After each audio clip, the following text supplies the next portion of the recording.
मग मातीमध्ये जे जीवाणू आहेत, जी माती समृद्ध करतात, ते जर मेले तर माती समृद्ध कशी होईल? आपण सध्या बघतोय खूप प्रमाणात केमिकल फर्टिलायझर वापरून किंवा रासायनिक खतं वापरून ना शेती केली जाते. आणि इकडे आम्ही आल्यानंतर आम्हाला कळतं की इकडे एकदम वेगळ्या पद्धतीने शेती केली जाते. तर तुमचं रासायनिक खतांबद्दलचं असं काही वेगळं मत आहे का? जे देश स्वतंत्र होताना 100 लिटर पाऊस पडला तर तो 57 लिटर पाणी मातीत मुरायचा बरोबर. आज 5.7 मुरतं. बापरे. की प्रत्येक वनस्पती काहीतरी सोडत असते आणि काहीतरी घेत असते. हो. मला विज्ञानाने शिकवले सूर्यामध्ये व्हिटॅमिन डी आहे. शरीराची संपूर्ण रचना मनापासून शरीरापर्यंत ही वैश्विक शक्तीशी रिलेटेड आहे, म्हणजे निसर्गाशी रिलेटेड आहे. आत्ता सध्या ना मातीचा पोत कमी होतो हे सगळ्यांनाच कळतंय आणि मग सेव्ह सॉइल सारखे मुवमेंट येत आहे, पण खरंच त्याचं इतकंसं उपयोग होतो असं जाणवत नाहीये. मग प्रत्येकाने माती संवर्धनासाठी काय केलं पाहिजे? मेहुणे मेहुणे आणि मेहुण्यांचे पाहुणे, पण हेच पाहुणे जी माहिती सांगत नाही ती गोळाबेज पॉडकास्टवर असतेच असते. नमस्कार मंडळी, मी ऋषिकेश. गोळाबेज पॉडकास्टवर तुमचं खूप खूप स्वागत आहे. खरं तर थंबनेलून आणि थंबनेलच्या चित्रावरून तुम्हाला आज कळलंच असेल की आपण कुठे आलेलो आहे, किंवा आजूबाजूचं माझं सराउंडिंग दिसतंय त्याच्यामुळे तुम्हाला कळलं असेल की आज आपण आपला स्टुडिओ सोडून वेगळ्या जागेवर आलेलो आहे. हो, आज आपण एक वेगळ्या जागेवर आलेलो आहे, कारण विषय तसाच वेगळा आहे, व्यक्ती तसेच वेगळे आहेत ज्यांच्याशी आज आपण चर्चा करणार. तर चर्चेचा विषय आहे माती संवर्धन, सेंद्रिय शेती किंवा शेतीविषयक जे काही वेगवेगळे प्रश्न आज आपल्याला पडलेले असतात त्या सगळ्या गोष्टी. कारण आपण बऱ्याचशा गोष्टी करतोय, बरेचसे वेगवेगळ्या अन्न संस्कृती जाणून घेतोय, खाद्य संस्कृती जाणून घेतोय, किंवा ते खायचे कसे हे जाणून घेतोय, पण ते ऍक्च्युली मातीतून पिकतात हे विसरतोय, किंवा त्या मातीला कसं जतन केलं पाहिजे, कशी संवर्धन केलं पाहिजे हे आपण विसरतो. आणि या सगळ्या गोष्टींची चर्चा आज आपण राजेंद्र भट सरांसोबत करणार आहोत. आणि चला गप्पांना सुरुवात करूयात आणि सरांकडून जाणून घेऊयात की त्यांचं निसर्ग मित्र फार्म कसं उभं राहिले, त्याचबरोबर असं कुठल्या वेगवेगळ्या गोष्टी ते करतात त्याच्यामुळं आपल्याला त्या सगळ्या गोष्टी हव्या हव्याशा वाटतात आणि आपल्याला सगळ्या त्या गोष्टी जाणून घ्यायच्या आहेत. चला गप्पांना सुरुवात करूयात. नमस्कार सर. नमस्कार. गोळाबेज पॉडकास्टमध्ये खूप खूप स्वागत आहे तुमचं. धन्यवाद. ऍक्च्युली आम्ही इथं आलो आहे आणि जसं इथल्या प्रेमातच पडलो असं झालं आम्हाला, कारण इतकं सुंदर वातावरण आहे. तर मला पहिलंच जाणून घ्यायचं की हे निसर्ग मित्र नाव कसं सुचलं, कारण खूप लॉंग बॅक आधी तुम्ही स्टार्ट केलेलं आहे. तर मित्र म्हणजे सूर्य, मित्र म्हणजे सहजीवन, मित्र म्हणजे समृद्धी. ही निसर्गाच्या बरोबर झालं तरच येऊ शकते.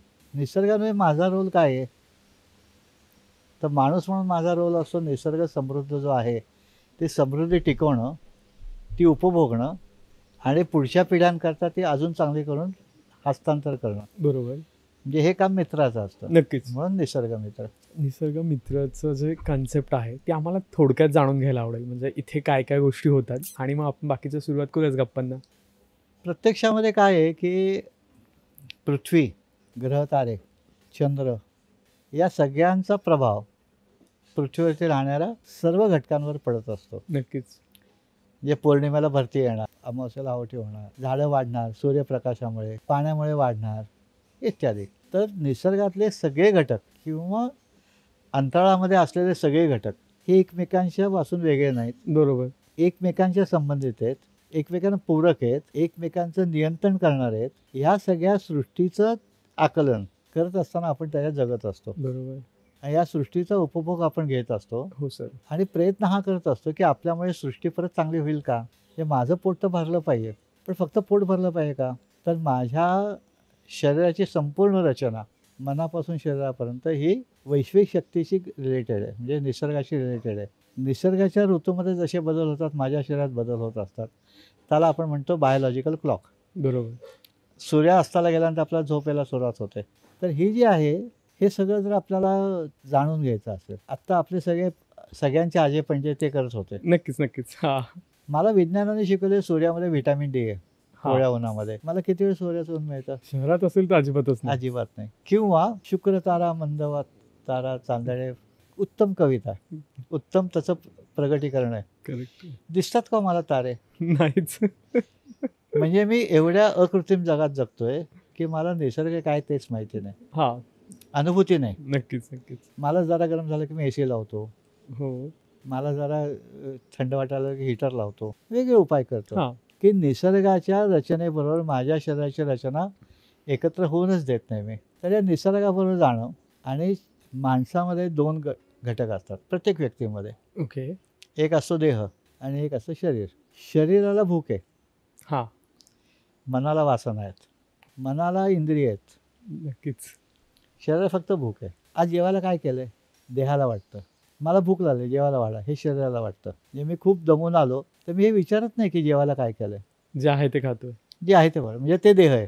करेक्ट. कारण शरीर आहे, शरीर. शरीर आहे. देहाला वासना आहेत. लोणचं कसलं आहे?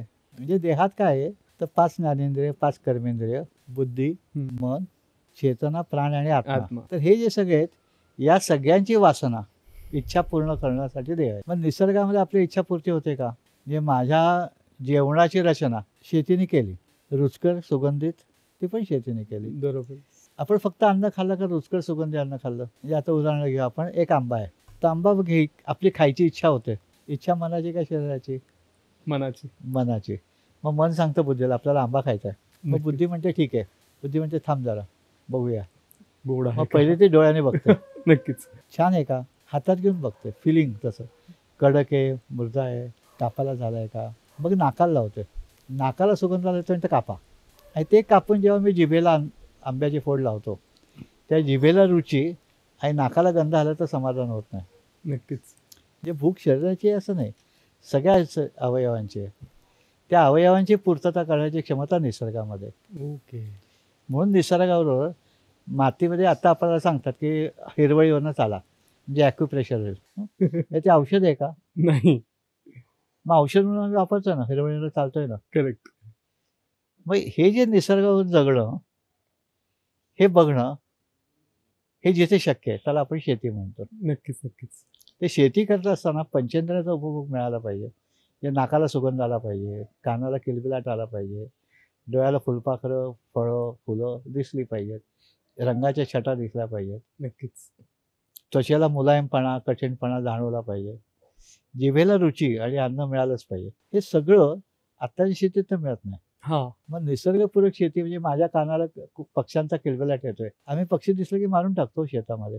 हो. असं कारण होतंय. पक्षी मारून टाकतो म्हणजे काय की कीटक मारून टाकतो. कीटक मारून टाकतो म्हणून ते कीटक खायला येणारे पक्षी येत नाहीत. येत नाहीत.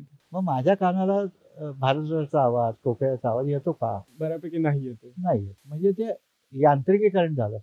तर त्या निसर्गामध्ये जेव्हा आपण रममाण होतो, रममाण म्हणजे त्याच्याबरोबर आपल्या वेवलेन जुळवतो, बरोबर. तेव्हा आपल्याला शांती मिळते. तुम्ही म्हणाल तिथे आला ते छान वाटलं. हां. छान कशाने वाटलं? ते हिरव्या रंगाने वाटलं, तिथल्या गंधाने वाटलं, नक्कीच. तिथल्या ओराने वाटलं, की प्रत्येक वनस्पती काहीतरी सोडत असते आणि काहीतरी घेत असते. हो. ते हे सगळं मिळून समूह जो असतो तो समूह छान काम करतो. इथे वेगळे गंध असतात. म्हणजे मातीचा गंध असतो, वनस्पतीचा गंध असतो, त्या फुलांचा गंध असतो आणि तो मनाला छान करतो आणि त्यासोबत ऑक्सिजन लेवल जास्त असते त्याच्या बुद्धीला छान करतो. बरोबर. ऑक्सिजन लेवल जास्त मिळेल तेवढी बुद्धी छान काम करते. नक्कीच. म्हणून आपल्या सगळ्या साधू संतांना किंवा विचारवंतांना झाडाखाली ज्ञान झालं, हां. कारण तिथे ऑक्सिजन लेवल जास्त आहे. शहरात ते नाही आहे, नक्कीच. तर तिथे अस्वस्थ वाटतं. आपण सध्या बघतोय खूप प्रमाणात केमिकल फर्टिलायझर वापरून किंवा रासायनिक खतं वापरून ना शेती केली जाते आणि इकडे आम्ही आल्यानंतर आम्हाला कळतं की इकडे एकदम वेगळ्या पद्धतीने शेती केली जाते. तर तुमचं रासायनिक खतांबद्दलचं असं काही वेगळं मत आहे का? रासायनिक खतं छान आहेत, ओके. चुकीचं नाही आहे. ओके. कारण आपण जेव्हा अपेक्षा ठरतो की मला पेलवान व्हायचं आहे, हां. तर मला खुराक खाल्ला पाहिजे बरोबर. वेगळा. पण मला शरीर बळकट करायचं आहे तर मला खुराक खायची गरज नाही. नक्कीच. तर मला पेलवान व्हायचं आहे का बळकट शरीर करायचं आहे, म्हणजे ह्युमिनिटी वाढवायची आहे, हे पहिलं ठरवायला लागेल. की आम्हाला असं वाटायला लागलं की आपण अधिक धान्य पिकवल्यानंतर खूप फायदा होईल. निसर्गामध्ये एक बेसिक कन्सेप्ट आहे की गुणवत्ता आणि उत्पादकता एकदम वेगळ्या गोष्टी आहेत. आपल्याकडे गुणवत्ता होती, रासायनिक खतामुळे उत्पादकता आली. ओके. त्याच्यात अधिक उत्पादन आलं का आलं, पण त्याची किंमत किती? हां, ते खूप महत्वाचं आहे मला कारण निसर्गामध्ये काहीतरी दिल्याशिवाय काहीतरी मिळत नाही. नक्कीच. म्हणजे त्या रासायनिक खताने pH बदलला, जमिनीतले जीवाणू मेले, बुरशा मेल्या, जमीन निकृष्ट झाली. जमीन निकृष्ट झाली, पोकळ जमीन करण्याची रचना गांडोळी जीवाणूमुळे नष्ट झाली. जमिनीत पाणी मुरेन असं झालं. लगेच पाऊस पडला की पूर यायला लागला. विहिरीचं पाणी कमी झालं. त्या रसायनांची पाझरून जमिनीमध्ये गेल्यानंतर त्या विहिरीचं पाणी पिण्याच्या लायक राहिलं नाही. आजची स्थिती अशी आहे की महाराष्ट्र सरकारच्या अहवालानुसार 67% विहिरींचं पाणी पिण्याच्या लायक नाही आहे. त्याच्यातनं आपण काय मिळवलं की हवेचं प्रदूषण मातीचं प्रदूषण, पाण्याचं प्रदूषण, या सगळ्यातनं शरीराचं प्रदूषण, शरीराला जडलेल्या असंख्य व्याधी, बरोबर. वाढत चाललेल्या व्याधींचं प्रमाण, नक्कीच. हे सगळं दिल्यानंतर मला काय मिळालं तर अधिक उत्पादन. ओके. त्यात गुणवत्ता आहे का तर नाही. नक्कीच. तर मग मला नक्की ठरवावं लागेल की मला गुणवत्ता पाहिजे का अधिक उत्पादन पाहिजे. दोन्ही करता येतं. आपण ॲलोपॅथीची गोळी जेव्हा घेतो, हम्म. डॉक्टर सांगतो की ही गोळी खाणार असेल तर जेवल्यावर खा बरं का. बरोबर. ती गोळी असते 5 मिलीग्रॅमची आणि मी असं 50-60 किलोचा. पण ती 5 किलोग्रॅमची गोळी माझ्या शरीरावरती प्रभाव टाकते आणि मला चक्कर येते. हो, नक्कीच. त्याशिवाय रासायनिक खतं देताना शिफारस अशी होती की 20 टन शेणखत टाकलं पाहिजे. बरोबर. आम्ही ते टाकलंच नाही. कारण आम्हाला जास्त उत्पन्न हवं होतं. नाही टाकायला खर्च येईल ना आणि ओके. माझ्याकडे गुरुकुड आहेत ओके. आणि त्याला पैसे आहेत. हा. मग ते विकतो शेणखत आणि मग युरिया विकत आणतो. मला कष्ट नाही करायचे आहेत. आलं लक्षात. रासायनिक खताला दोष देऊन नाही चालणार. आपल्याला दोष आमचा आहे आमचं आहे. करेक्ट. आपला आहे. की मला गुणवत्ता सोडून मी अधिक धान्याकडे का गेलो. आणि आजची परिस्थिती त्याच्यामुळे अशी आहे की शेती लोकांना करायची नाही कारण त्याला पैसे नाही आहेत. नक्कीच. नक्की. कारण दुसरा परत प्रश्न असा आला की दुसऱ्या महायुद्धानंतर शेतीची व्याख्या बदलली. ओके. कुटुंब विभक्त झाली बरोबर. आणि शेती म्हणजे जे विकलं जाईल ते पिकवायचं. हा, थोडक्यात तसंच आहे. त्याच्या आधी काय होतं की माझ्या ताटातल्या सगळ्या गरजा शेतातनं पूर्ण करायच्या आणि जास्तीत असेल ते विकायच्या.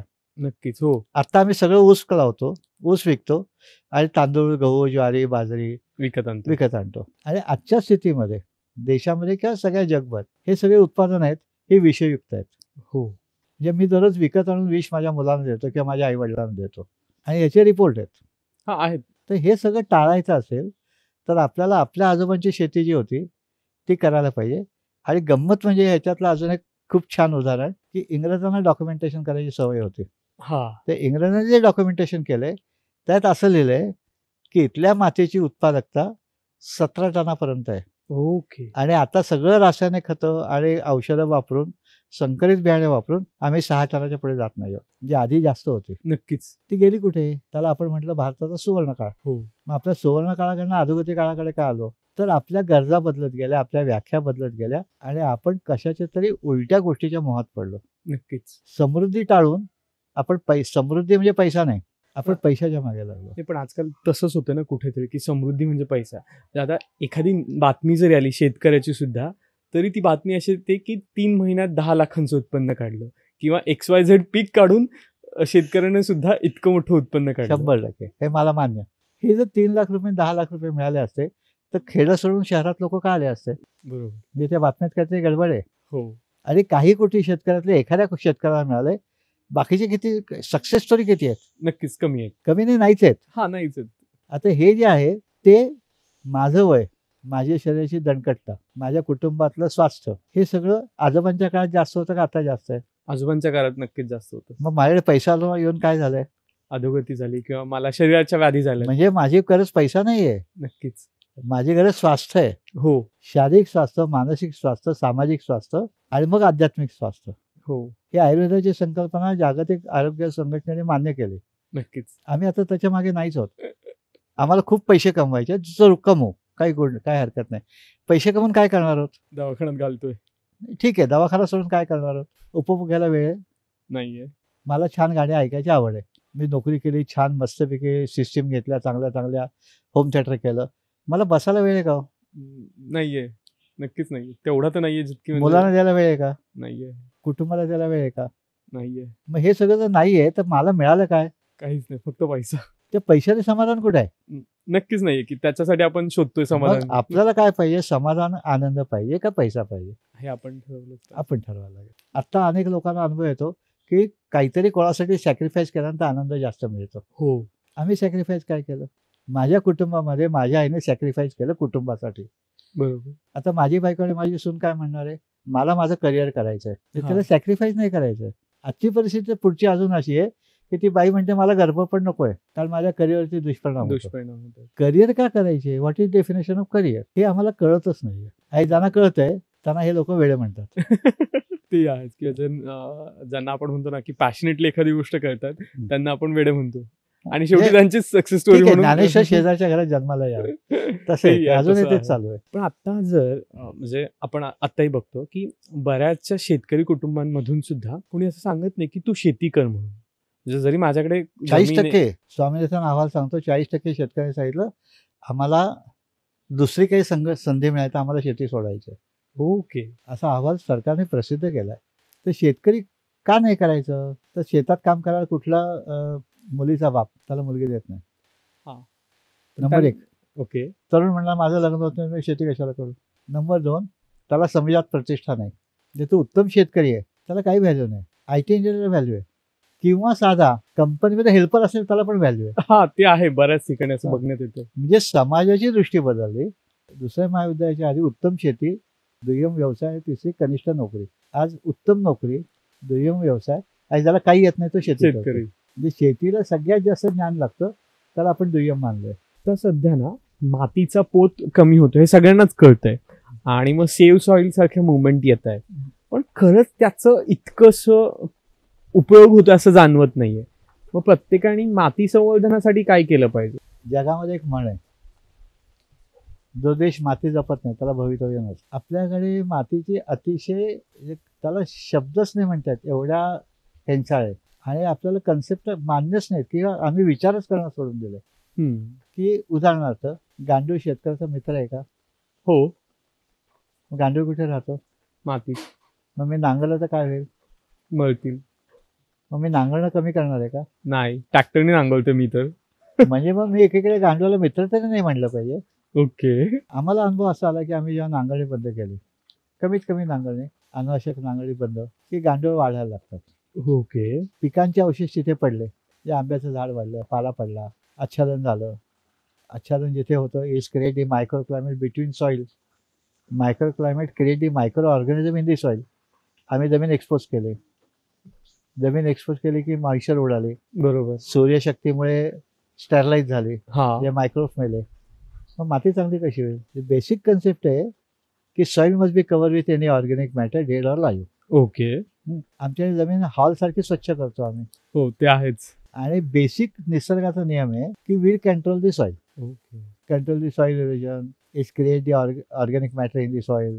Organic matter create the microflora and all live elements. Yes yes. हे मी तण काढून टाकल्यानंतर समस्या सुरू झाल्या. बरोबर. आपल्याकडे पीक पद्धती जी आहे आधीची होती त्याला आताच्या भाषेत म्हणतात क्रॉप रोटेशन. बरोबर. पिकाची फेरपालट. फेलपालटणी. मी ऊस एक ऊस ऊस एक ऊस ऊस एक ऊस वर्षानुवर्ष घेतोय आणि मी आता तर नवीन पद्धत मी जे घरी खात नाही ते लावतो. मी उदाहरणार्थ सोयाबीन किंवा ऊस. मी घरी ऊसाची भाजी करतो का? नाही. मग ऊसाचं काय करतो? साखर किंवा गुळासाठी देतोय. ते मी करतो का? नाही. मग मी काय करतो? काहीच नाही, विकतोय. विकतोय. तर विकायचा भाव माझ्या हातात आहे का? नाही. आणि विकत घ्यायचा भाव माझ्या हातात आहे का? नाही. म्हणजे मी कायम हात बटत जाणार ना. हा. आणि हे करताना मी माझ्या मातीचं प्रचंड नुकसान करतो हेच मान्य नाहीये. हो, कुठेतरी होतंय. म्हणजे एक मध्ये वाचनात आलं की 1947 साली जे देश स्वतंत्र होताना 100 लिटर पाऊस पडला तर तो 57 लिटर पाणी मातीत मुरायचा. बरोबर. आज 5.7 मुरतं. बापरे. म्हणजे आम्ही शेतीच्या पद्धती बदलल्या, खतं घातली, मातीचं वाटोळं केलं, भूगर्भातल्या पाण्याचं वाटोळं केलं, भूगर्भातल्या पाण्याची गुणवत्ता बदलली, सगळी धरणं आणि समुद्र आम्ही भरून टाकले मातीने. आणि ही माती काय आहे? ही टॉपसॉइल म्हणतात त्याला. ही टॉपसॉइल तयार व्हायला निसर्गाला 250 वर्ष लागतात. मी एका पावसात माझे ते वाहून जाते नांगरल्यानंतर. आणि सगळे ओढे, पूर आला किंवा साधं जरी असेल तरी ओढ्याचं पाणी नितळ असतं का गढूळ असतं? गढूळ असतं. मग ते कुठून आलं? ती फाईन माती वाहून गेली. बरोबर. किंवा आपण शहरामध्ये होतो, शहरामध्ये गाडी 2 दिवस पार्क केलेली असेल तसे धुळीची फुटे येतात. हो. धूळ कुठून आली? Fine particle of soil. Fine particles. ती फाईन पार्टिकल्समध्ये खूप न्यूट्रिएंट्स आहेत. ती माती वाहून गेली, वाऱ्याने गेली, पाण्याने गेली. दिल्लीला धुळीचं वादळ आलं ते मुंबईपर्यंत महाराष्ट्रात सगळे आलं होतं 2 वर्षापूर्वी. दृश्यता कमी झाली. बरोबर. किंवा हवेमध्ये पुण्यासारख्या ठिकाणी तर लिहिलेलं असतं की हवेमध्ये धुळीचे कण किती आहेत. ही जी धूळ आहे ती वनस्पती अडवते, मुळं अडवतात. हल्ली प्रत्येक म्हणजे आता कुठलंही शहर किंवा कुठलंही गाव फक्त पिनकोड नंबरवरनं कळतं. हा. म्हणजे पिंपरी कुठे आहे, चिंचवड कुठे आहे, सासवड कुठे आहे, पिनकोड. बरोबर. बाकी घराची रचना सेम, माणसांची रचना सेम, कपडे सेम. हा. सगळं सेम होतंय. आधी प्रत्येक 2 गावांच्या मध्ये जंगल होतं. हा. म्हणजे अगदीच साधी आपल्या लहानपणी शिकलेली गोष्ट. चले भोपळा टुणूक टुणूक. म्हातारी मुलीकडे निघाली, वाटेत जंगलात वाघ होता. ते बरोबर. जंगल होतं. हो. आज कुठे आहे? नाहीच आहे. म्हणजे त्या जंगल तापमान नियंत्रित करायचं, धूळ नियंत्रित करायचं, माती पकडून ठेवायचं, हवेत गारवा तयार करायचा, पडणारा पाऊस जमिनीत जिरवायचा, भूगर्भाचं पाणी चांगलं करायचा, वाढवायचा. आज हे सगळं आम्ही गमावलंय. तर माती जर चांगली करायची असेल तर पहिले मशागत कमीत कमी करायला लागेल, पिकांच्या रचना बदलायला लागतील, तणांचं नियंत्रण. आपण ज्यावेळेस माती संवर्धन हा विषय बोलतोय किंवा माती संवर्धन केली पाहिजे हे कुठेतरी मला कळतंय, पण मी शहरात राहतोय, तर मी काय पावलं उचलू शकतो? सर्वसामान्य काय करू शकतो? हा, बरोबर. जो प्रत्यक्ष शेती करत नाही, हा, उपभोग कमी करणे. मी जिथे राहतो तिथल्या सोसायटीमध्ये प्लेन प्रोटेक्शन नावाखाली आम्ही जे कॉन्क्रिटीकरण केलंय ते बंद करणे, त्याला विरोध करणे. माझ्या छतावर पडलेलं पावसाचं पाणी जमिनीमध्ये मुरवणे, मुलांना कार्यानुभव नावाखाली आपण वेगळी झाडं लावणे, त्यांना दाखवणे त्याच्यावर कीड कशी येते, आई काय असते, अंड काय असतं, ती पान कशी खाते, मग त्याचं फुलपाखरू कसं होतं, हे सगळं फक्त चित्रात एका दाखवायचं आहे. बरोबर. तुम्ही करू शकता. म्हणजे माझ्या क्लासमध्ये अर्ध पाणी मी फेकून दिलं. मी पाणी तयार केलं का? नाही. मग फेकायचा अधिकार कोणी दिला? पाणी तुमचं आहे का सगळ्यांचं आहे? सगळ्यांचं आहे. आता उदाहरणार्थ आपण गंमत म्हणून बघू. बिस्लरीचं पाणी कितीला आहे? 20 रुपये बॉटल. तुम्ही ज्या शहरात राहता पाणी तुम्हाला कुठून येतं? कुठल्या तरी धरणातून किंवा आपण समजा जलशुद्धीकरण केंद्रातून. जलशुद्धीकरण केंद्रात धरणात नाही येतं. हा, धरणात. धरण कुठेशी आहे? जिथे नदी नाले आहेत किंवा ओढ्या आहेत त्यांच्यावर धरण आहे. तुम्ही पुण्यात राहता, पुण्यात नदी नाही आहे, नाले नाही आहेत, आहे. ती नदी आहे, पाणी लिफ्ट करता नाही. बट तुम्ही धरणातनं पाणी येतं, काय दराने येतो तुम्हाला? खरं तर पाणीपट्टी बघितलीच नाहीये त्याच्यामुळे माहित नाही, पण हा, कारण ती एवढी फुटकळ आहे. तुम्ही जर रक्कम मोठी असेल तर काळजी, अरे एवढं कसं आलं बिल, बरोबर. लाईटचं बिल बघता ना. हा, आता हे गंमत अशी, साधारण एका माणसाला जागतिक नियमानुसार 100 लिटर पाणी लागतं. ओके. म्हणजे माझ्या घरात 4 माणसं असेल तर 400 लिटर पाणी मला लागतं.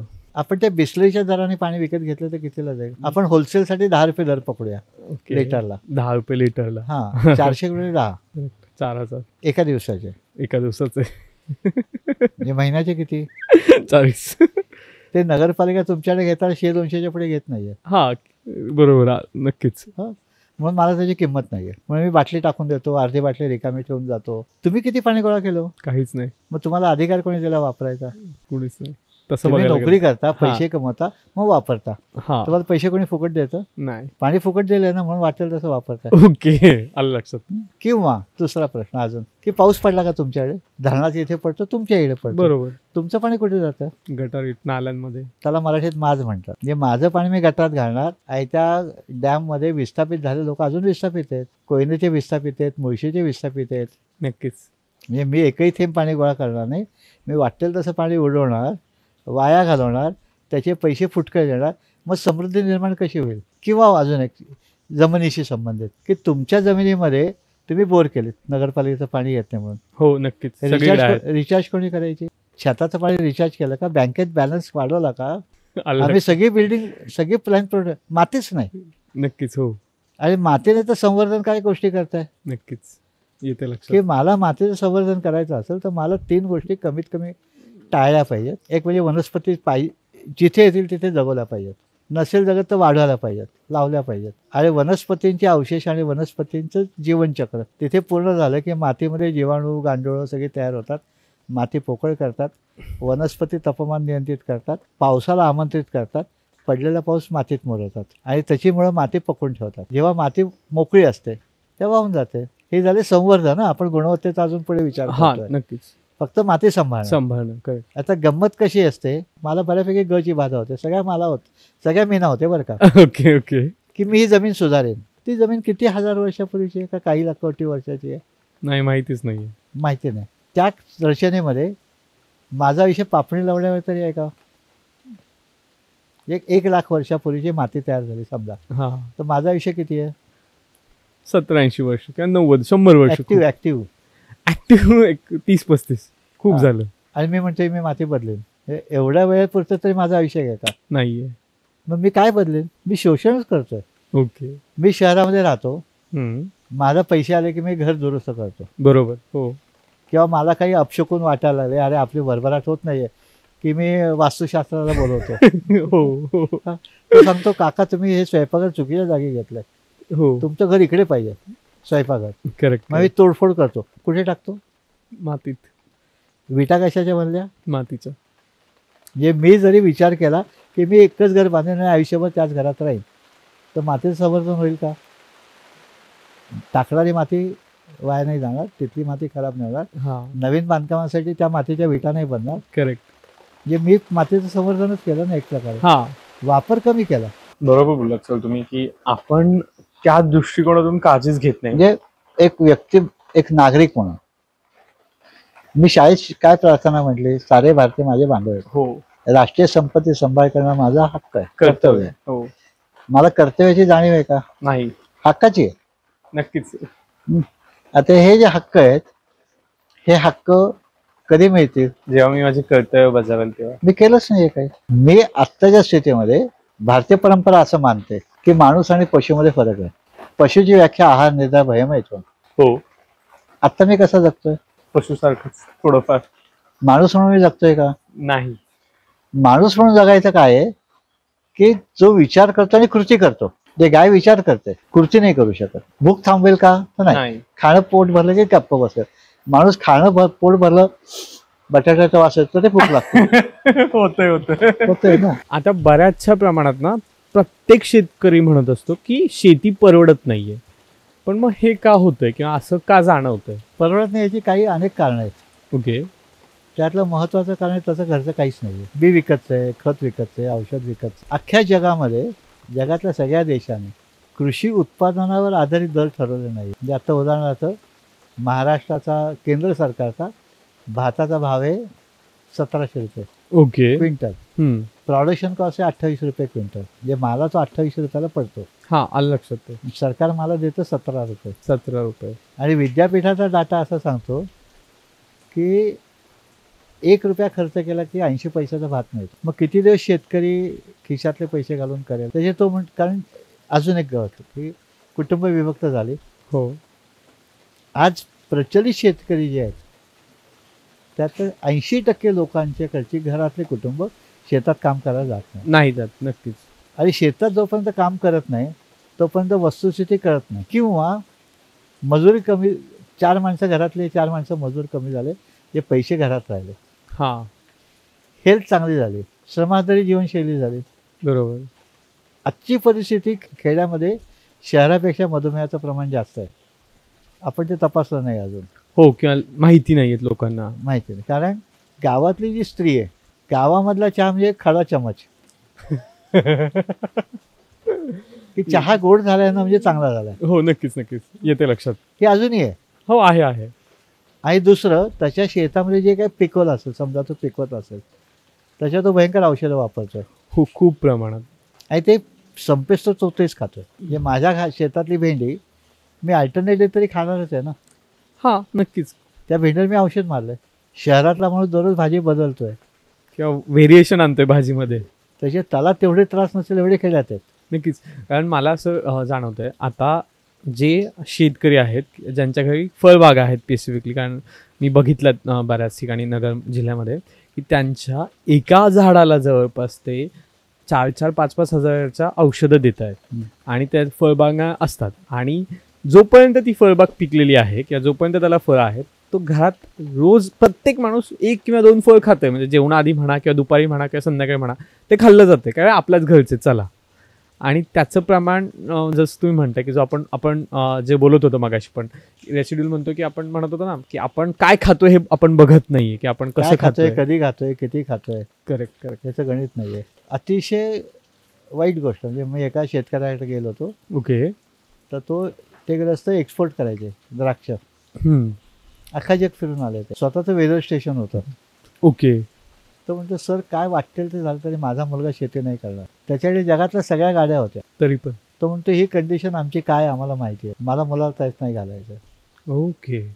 ही जी परिस्थिती आहे की मी मगाशी सांगितलं तसं की तो ताटातल्यासाठी शेती करतच नाहीये, तो विकायला करतोय. नक्कीच. आजची परिस्थिती अशी नाशिक भागामध्ये डॉक्टर पेशंटला बघून सांगतात कोबी लावलाय का. एवढे सिम्पटम त्याच्या शरीरात दिसत असतात. आले लक्षात. मग तिथले लोक स्वतः फ्लॉवर खात नाहीत बरं का. आता हो मी काय खातोय हे मलाच माहिती नाहीये. नक्कीच नक्कीच. आणि हे सगळे त्याचे दुष्परिणाम मातीवर होत आहेत. हो, कारण जर आणि तुम्हाला त्या मातीतले जीवाणू मारतात. म्हणजे आता साधं उदाहरण घेऊ, तुम्ही म्हणाल की मी काय करू शकतो मातीसाठी, हां. तर मी आजारी पडलो की डॉक्टरकडे जातो. बरोबर. डॉक्टर मला अँटीबायोटिक देतो. येस. म्हणजे काय हो, ओके. नको ते शिल्लक त्यांना मारायचं. हां. ते माझ्या विष्ठा आणि मूत्रातनं बाहेर पडलं. बरोबर. ते कुठे गेलं मूत्र आणि विष्ठा? शहरातल्या ठिकाणी तर ते जाऊन नदीमध्ये किंवा करेक्ट. अशाच ठिकाणी नदीचं जातं. पाणी बाजूच्या मातीत गेलं, हां. मग तिथे पण अँटीबायोटिक झालं. तिथले जीवाणू मेले. बरोबर. आज अभ्यासात तर लक्षात असं आलं, शेवटची मनुष्य वस्ती जिथे आहे तिथून 2,500 किलोमीटरच्या पाण्यात अँटीबायोटिक सापडले. ओके. मग मातीमध्ये जे जीवाणू आहेत, जी माती समृद्ध करतात, ते जर मेले तर माती समृद्ध कशी होईल? शक्यच नाहीये ना. शहरातला माणूस हे अँटीबायोटिक मला डोस दिला डॉक्टरने, 10 स्ट्रीप 10 गोळ्यांचा डोस दिला. मला चौथ्या दिवशी बरं वाटलं, 2 गोळ्या शिल्लक राहिल्या. मी काय करतो? तरी टाकून देतो किंवा आपण जनरली खायचं टाळाटाळ करतो. किंवा कंपनीकडे एक्सपायरी लिहिलेली असते. कंपनी काय करते? ते एक्सपायर झालेलं ते टाकून देते किंवा रिमॅन्युफॅक्चर करायचा प्रयत्न करते. बरोबर, जे दोन्ही नाशक त्रासदायक. Yes sir. हे मी अँटीबायोटिक घेणार नाही असं ठरवलं होतं. काय लोकांना विश्वासच नाही की विदाऊट अँटीबायोटिक ते बरे होऊ शकतात. मला वाटतंय तुम्ही डॉक्टर सांगितलं, डॉक्टर म्हणतो ठीक आहे आपण दुसरं करू. हा. त्याला विश्वास आहे अँटीबायोटिक नसेल तरी चालेल. आत्ता याच्या पुढची समस्या अजून एक अशी आहे की मेडिकल इंडस्ट्रीमध्ये हा एक मोठा प्रश्न आहे की याच्या पुढे कुठली स्ट्रॉंग अँटीबायोटिक द्यायची. कारण शरीराची इम्युनिटी एवढी वाढली आहे अँटीबायोटिकसाठी की कुठलंच अँटीबायोटिक काम करत नाही आहे. हो. तुम्ही कधी हे करता ते मेडिकल इंडस्ट्रीमध्ये विचारा की म्हणून आत्ता जे अँटीबायोटिक आहेत याच्यावर स्ट्रॉंग आणता येईल का? नक्कीच सर. आणि आणलं तर काय होईल? तर हे सगळे जे आहेत ना, ही चक्रीयता असते. हो, निसर्ग चक्रासारखे ह्या पण चक्र आहेत. तर ती चक्रीयता जी आहे त्या चक्रीयतेमध्ये मी जे काय पेरणार ते उगवणार आहे. मी काय पेरलं अँटीबायोटिक तेच उगवणार. त्याचे मला नियंत्रण करायला पाहिजे. माझे फॅमिली डॉक्टर मला लिक्विड द्यायचा, चिठ्ठी लावायची, त्याच्यावर या 2 सकाळी दुपारी संध्याकाळी हे 4 दिवसाचं औषध आहे. बरं नाही वाटलं तर परत आहे. त्याला खात्री असायची मला बरं वाटणार आहे. हां. माझा आजही डॉक्टर मला इंजेक्शन देत नाही. ओके. मी सांगतो मला इंजेक्शन नको आणि अँटीबायोटिक नको. आणि डॉक्टर मला बरं करतो. मुळात डॉक्टरची गरज पडत नाही. हे पाय मोडला तर डॉक्टरची गरज पडते. नाही, नक्कीच. म्हणजे येते लक्षात की मी सांगितलं, मी लोकांना घेऊन फिरायला जात होतो. बरोबर. आता नवीन कन्सेप्टमध्ये कोणी शहाणे विचारवंताने एक कन्सेप्ट काढले की ते आपण चहा बी पितो ना, कागदाचे कप, ज्या पर्यावरणाचे हानी होते, आपण मातीचे करूया. कुल्लड. कुल्लड. ओके. आणि हे आम्ही विसरलो की मोहिंदोजोडो हडप्पाची वीट उत्खनाला सापडली. म्हणजे वीट तशीच आहे अजून. नक्कीच. मग पेपर कप काहीतरी रिसायकल होईल. कुल्हडचं काय करणार? एकदा माती भाजली की गेली, ती संपलं. हा, आणि कुणी तिथे जाऊन बसून ते बारीक कुटत नाही. बारीक केली तरी काही होणार नाहीये. पण तरी करतही नाही ना कोणी तिथे. करणारही नाही कोणी. करेक्ट. आणि ते झिजणारही नाहीये. नक्कीच. कारण 5,000 वर्षाची मोहिंदोजोडोची वीट दिसते. हो. आणि एकदा एखादी वस्तू भाजली की त्यातले सगळ्याच गोष्टी जातात. म्हणजे सजीव वस्तूला भाजल्या आपण आता बघतोच आम्हाला ना. अजून एक नवीन कन्सेप्ट की आपण मातीच्या भांड्यात जेवण करूया. हा, आता खूप ट्रेंड चालू आहे सर त्याचं की ते खूप छान आहे. खूप मोठ्या पण ते प्रमाणात. मातीचं भांडं शोसाठी आहे, खरं जेवणासाठी आहे. हे पण बघितलं पाहिजे. आणि ते फुटलं तर काय करायचं? कोणालाच माहित नाही, फेकून द्यायचं कारण ते. अरे फेकलेलं काय करायचं हा मोठा प्रश्न आहे ना. पण हेच लोक विचारात घेत नाहीत. मला असं वाटतं. म्हणजे आता हा जो विचार तुम्ही जे विचारलात ना, सर्वसामान्य माणूस काय करू शकतो ते उदाहरणार्थ आपण अजून दुसरं घेऊ की आता आम्ही पेस्टने दात घासतो. बरोबर. 140 कोटी लोक वर्षाला एक पेस्ट. जास्तच लागतात पण धरूयात आपण. ठीक आहे, 100 कोटीची 100 पेस्ट. हा, नक्कीच. जे 100 कोटी पेस्ट रिसायकल होतात. एकही नाही. म्हणजे भविष्यात माझ्या नातवासाठी किंवा मुलासाठी it is a big problem. Yes, is it. त्याच्या पुढचं त्या पेस्टमध्ये जे आहे ते गोड आहे. हो. दाताला गोड वाईट आहे. रोज सगळं आणि तो काय साबण आहे का फेस आणायला? फेस खूप छान येतो. किंवा कंपन्याने आधी सांगितलं मीठ वाईट, राख वाईट असते दात घासायला. आपण सगळे राखेने दात घासणार आहे. हो. आता पेस्टमध्ये राख आहे, पेस्टमध्ये मीठ आहे. हे ना, आजकाल ऍडव्हर्टाईज पण येते की आपकडे नमक आहे. म्हणजे आपण काय करतो आपल्याला कळत नाही. नक्कीच. आता आपल्याकडे खूप छान दिलंय उदाहरणार्थ त्रिफळा. हा, त्रिफळा म्हणजे 3 प्रकारच्या झाडांची फळं. फरक. बरोबर. आता हे 3 फळं जी आहेत ती फळं त्या पेस्टने मी दात घासले तर पर्यावरणाचं नुकसान होईल का संवर्धन होईल? संवर्धनच होईल. ती पेस्ट दात घासताना मी गिळून टाकलं, पोट साफ होईल का? होईल, कारण त्रिफळा चूर्ण चांगलं असतं पोट साफसाठी. मग मला कोणी थांबवलं पेस्टने दात घासल्यापासून? मी का नाही बकुळीची काडी वापरली? करेक्ट.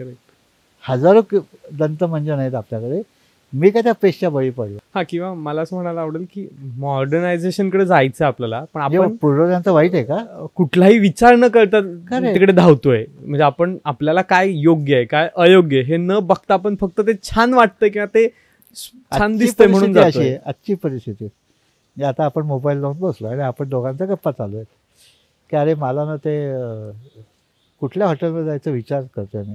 हा, तुम्हाला 5 मिनिटात हॉटेलची जाहिराती यायला लागतात मोबाईलवर. नक्कीच नक्कीच. Yes sir. म्हणजे तुमच्यावर कोणतरी मॉनिटरिंग करतोय हा, आणि मी कुठले कपडे वापरायचे, मी कुठला माईक वापरायचा हे कोणतरी ठरवतंय. Yes sir. आणि मी म्हणतो मी स्वतंत्र आहे. माझ्या मोज्यापासून दात घासाच्या पावडरपर्यंत मी सर्वस्वी आहारी गेलोय. मार्केटच्या वर जगतोय. नक्कीच. माझी चॉईस नाही. माझी चॉईस काय, ही काही एवढंच आहे. येस. मग ही काही असते तेव्हा ते म्हणते आम्ही हे घेतलं ते एक फुकट देऊ.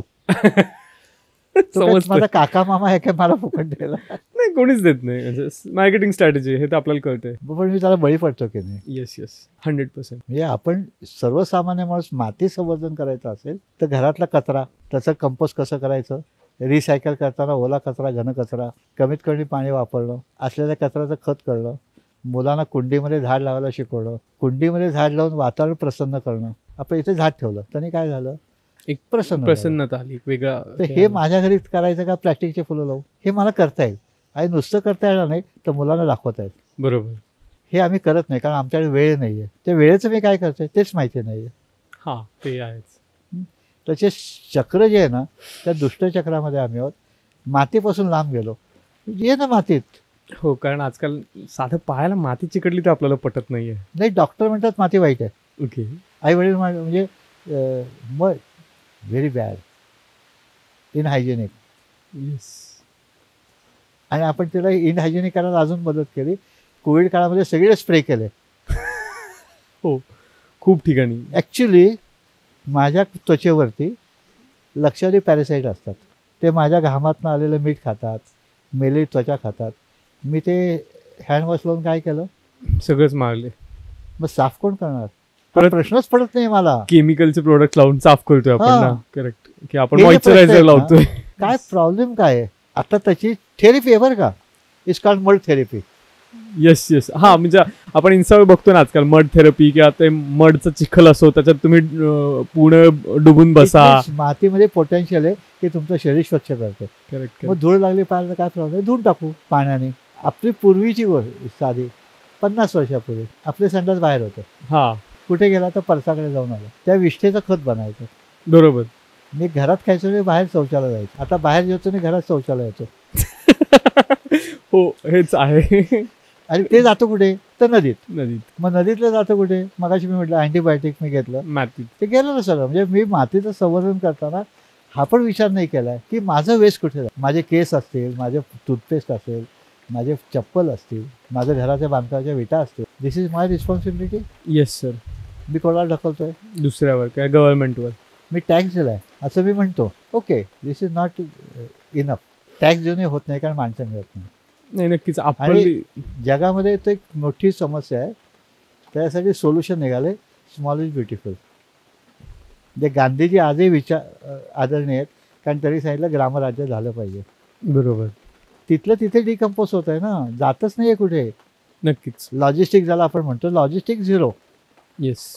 माझे आजोबा कधीही वॉशिंग्टनचं सफरचंद खात नव्हते किंवा सफरचंद महाराष्ट्रात खायचं असतं हेच माहिती नव्हतं. आणि सफरचंद आल्यापासून आजार पण आलं का?